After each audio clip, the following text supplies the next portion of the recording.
The difference between seeking wealth and seeking power, and why it's so important that we understand the difference.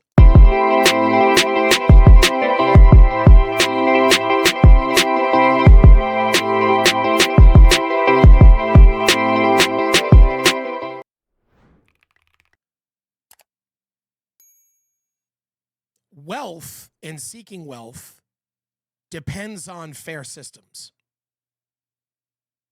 And power depends on making sure that people lose access to those systems.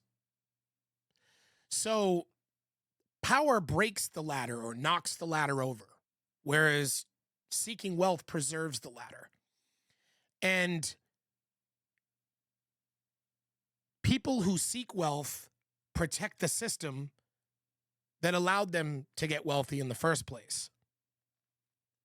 And that difference explains almost everything. I want you to imagine for just a second. I want you to just pretend that there is this beautiful land filled with opportunity. There's like this beautiful town or city that is just booming with all this opportunity, but it's on an island. And the only way to get there is one bridge. So a guy who's seeking wealth crosses the bridge. And when he gets to that town and starts to, take advantage of the opportunities there and he starts to get wealthy, he uses his money to repair this bridge, to keep this bridge working so that more people can cross that bridge. He even invests in creating more bridges so that there's more entryways into this land of opportunity. Now consider for a moment that another guy goes there. And when he crosses the bridge and takes advantage of all of the opportunities in this land of opportunity, and he becomes super wealthy, he goes and sets fire to the bridge, destroys it. And while everybody's on the other side, screaming and hollering, hey, we wanted to come over, he starts saying things like, all your wives need to sleep with me. All your daughters and your wives belong to me, and if you say yes, you can come over. Or I'm going to create new rules that everybody has to live by, and if you agree to follow them, then you can come over. The first guy was seeking wealth. The second guy, was seeking power. Do you understand? It's so crucial to understand the difference because we have a lot of people that rail against billionaires and complain about billionaires and, almost like in a way where they take things a little too far, where they act like anybody who's a billionaire is an enemy of the people and all this type of stuff. And it's just simply not true. Because countries are not destroyed by people seeking wealth. In fact, they grow because of people seeking wealth. They benefit. It's helpful to a country that people are seeking wealth. It's people who seek power that destroy nations. And that's been true all throughout history. So a lot of you might be asking, well, what is the difference exactly between somebody who's seeking wealth and somebody who's seeking power, and how can you tell the difference? Well, one of the major ways that you could tell the difference is by what they do when they achieve it. And obviously, there are subtle ways to get to be able to tell while they're seeking it, but I'll get into that in a minute. But one of the things that you can definitely tell right off the bat is that when somebody obtains wealth, there are two incentive-based systems. One of them supports competition. The other doesn't. Pretty simple. There's a reason why monopolies are illegal. Monopolies are, or at least supposed to be. Monopolies are supposed to be illegal because of this very fact. I mean, they are illegal. I'm just being funny. But, like, it is because of this basis of thinking that if you achieve wealth and then you do everything you can to make it so that nobody can take advantage of the system that you took advantage of to become wealthy, then you're not somebody who sought after wealth. You're somebody who sought after power. Because the systems that you use when you're seeking wealth, they require predictability. It's a requirement. And predictability requires fairness. And I don't mean fairness in that, like, equality of outcome, or like everyone should have the same, or like any of that kind of stuff. I'm simply just referring to the ladder still standing, the bridge still existing. That's fair. That's all I'm saying. So when there are guardrails, when there are rules to a system, then there's a certain level of predictability. If you go to invest in a business, you can gauge, I mean, you can't fully predict the future, but you can gauge certain things by knowing how the rules are set up. You know, if you're watching a football game and you know that a team can turn over the ball on fourth down, you know that it's pretty predictable that in most cases, if the team is, backed up or not within the red zone or within the 30-yard range of the end zone, you can sort of predict that the coach is not going to decide to go for it on fourth down. Now, that doesn't mean that that's going to be true in every case. It just means that there is some level of predictability when you understand the rules of the game. And that is no different when it comes to wealth and the systems that allow you to become wealthy. Because it depends on a certain level of trust, right? You have to trust in the rules. You have to trust in the institutions that are there to preserve the system that allows people to get wealthy. So the rules, they are dependent on legitimacy. And legitimacy depends on access. So when there is fair access, there is legitimacy. And markets only work when people believe in effort, when people believe in skill or talent, when they believe that those things can still produce results, when they believe that there is a way to utilize skills and talents and abilities and to be able to put forth effort and still be able to achieve stuff. When that idea is destroyed, participation in the system collapses. So in other words, all those people who were getting ready to cross the bridge, in my analogy, they're not thinking, I mean, if somebody were to say to them, hey, you could come over here, but we're only going to allow certain people to succeed in this land of opportunity, many people would turn around. They wouldn't even want to participate. Which is why wealth needs a protected system that allows fair access to everybody to function in the first place.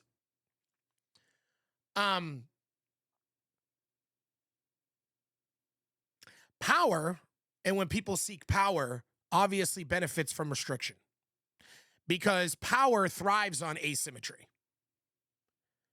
It's just, the nature of things. Asymmetry creates a dependence, and dependence creates a leverage, and that leverage replaces consent.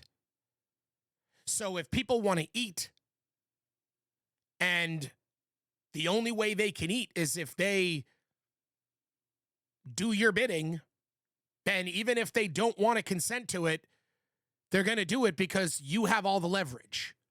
That's power.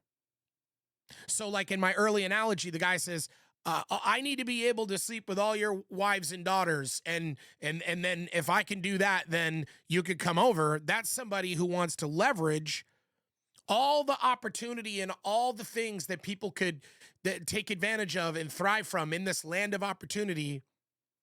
He wants to make it so that, no, you don't get access. I'm going to restrict access, and I'm going to give you ultimatums that if you don't comply with, you don't get access. And that's power. And so people, for the most part, the revolting movements that we see all over the internet and protests and people outraged and so on and so forth, they're not outraged really over billionaires, or at least they shouldn't be. What they're outraged by are tyrants, megalomaniacs, power-hungry despots, people that have really bad intentions when they receive wealth and power. And that's an entirely different thing. And when people rail against megalomaniacs, when people are outraged by power-hungry despots, it's disingenuous to argue that these people are really against people who are seeking wealth or that have wealth, because that's just not true.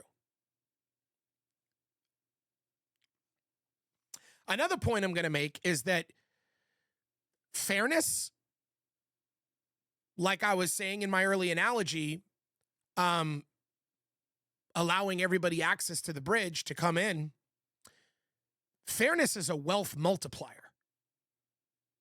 People who want to get wealthy want things to be fair.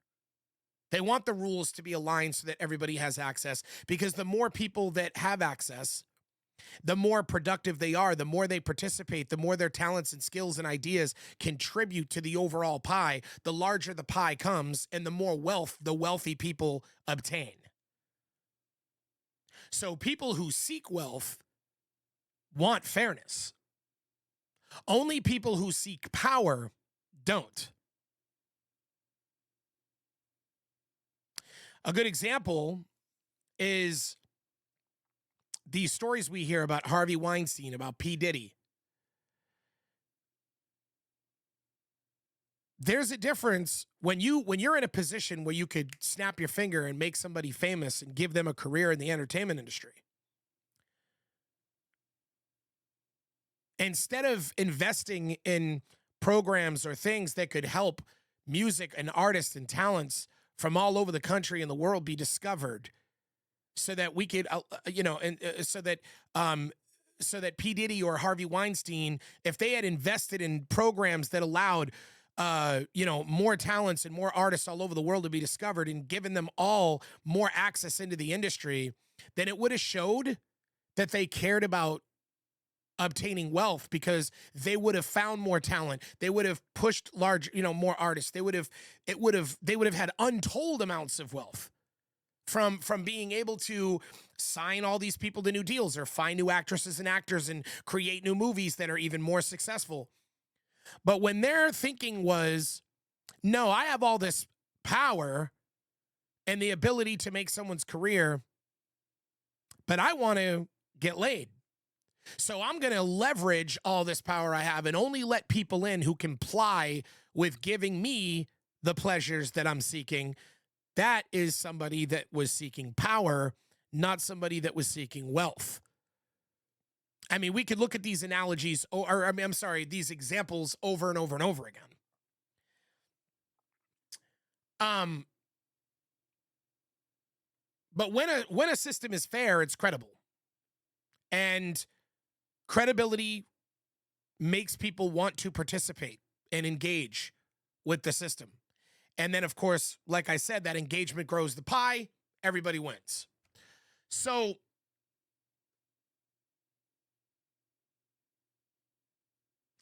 whenever you see somebody get to the top and obtain wealth, if the first course of action that they do is to kick over the ladder, it tells you everything you need to know about them. Because it's telling you what their intentions were to begin with. And when they kick over that ladder, they want to reduce competition. They want to preserve their dominance. They want to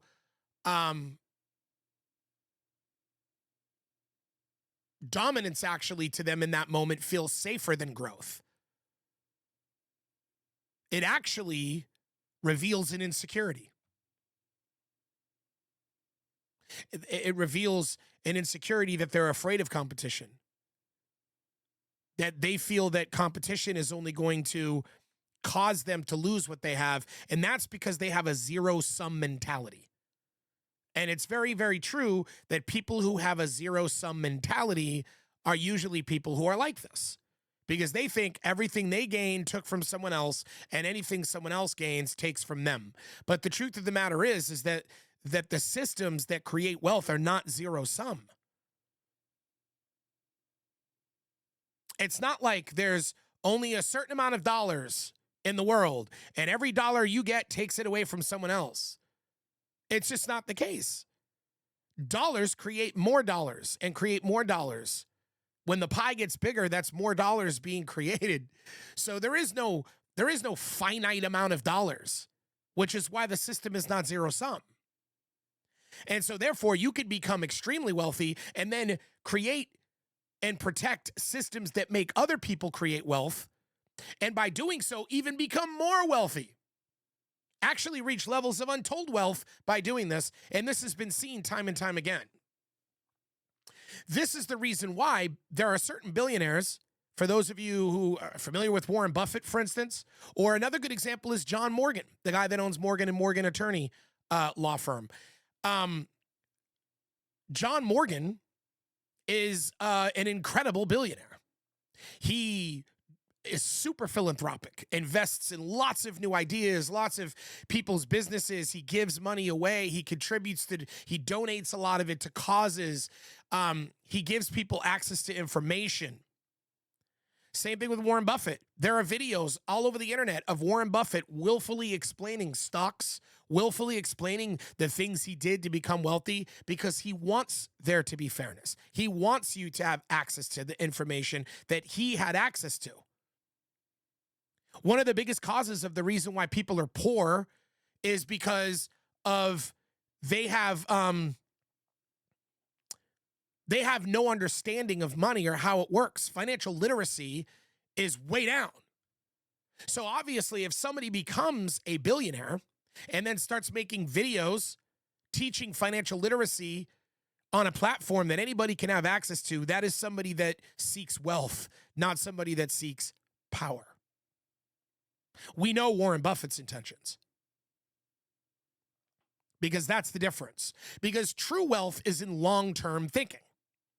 Warren Buffett knows that if people have access to this and they become wealthier, they start investing in stocks. That invests a lot of these companies that he has money in, that grows his wealth. If they become wealthy, they might start businesses that are more thriving businesses. They can invest in more skilled people who have great ideas that can be world-changing ideas, more things that he can invest in, more things that grow the economy, more things that grow the pie and increase his wealth. That's long-term thinking. Wealth thinks in generations. Power thinks in controlled cycles. because power is finite. And a lot of people who seek it don't realize that. Wealth tolerates competition. It welcomes competition. Competition is what keeps the pie growing. We've known this all throughout history. Power fears competition. It's a threat.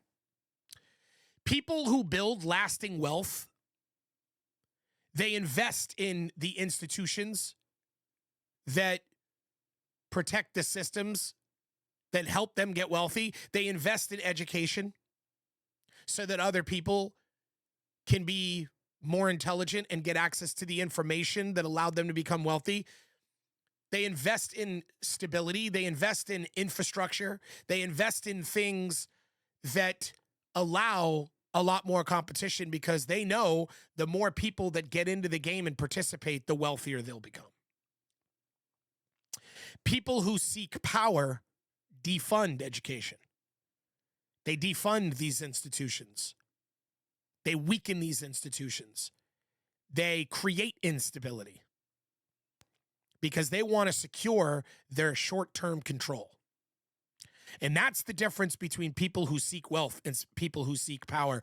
And one of the things I want to touch on, because I said I would, is people, if you want to know when someone's seeking wealth, if you want to know if they're the type of person that when they get it, they're going to use it for power and leverage, the way that you could tell is if they status seek.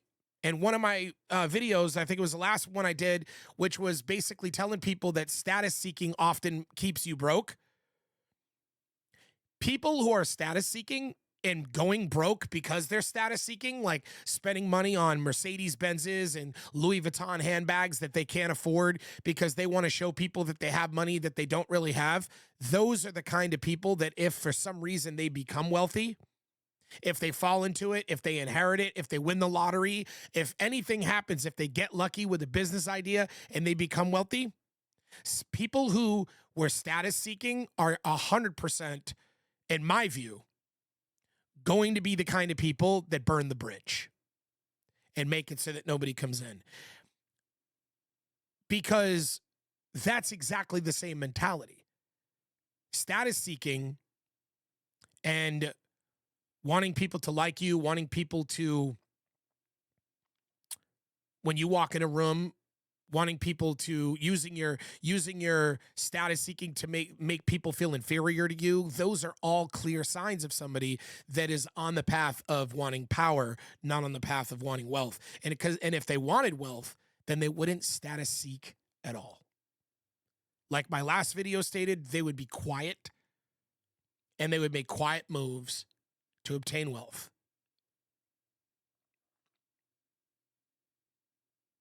If you becoming successful makes you want to remove the ladder and cut off people's opportunity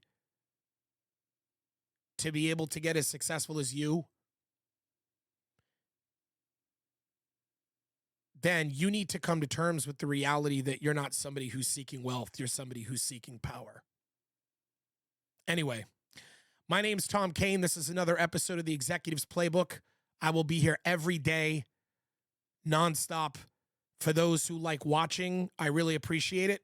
I love, I've been noticing my subscription base is growing and growing, and I'm very grateful for that. I'm trying to hit 7,000 subscribers. So please hit the like button on the video. Leave a comment if you have anything you want to include to this. I read them all. And please hit the little bell so you can be notified when my videos go live. And I look forward to making a lot more videos for you guys. Thanks.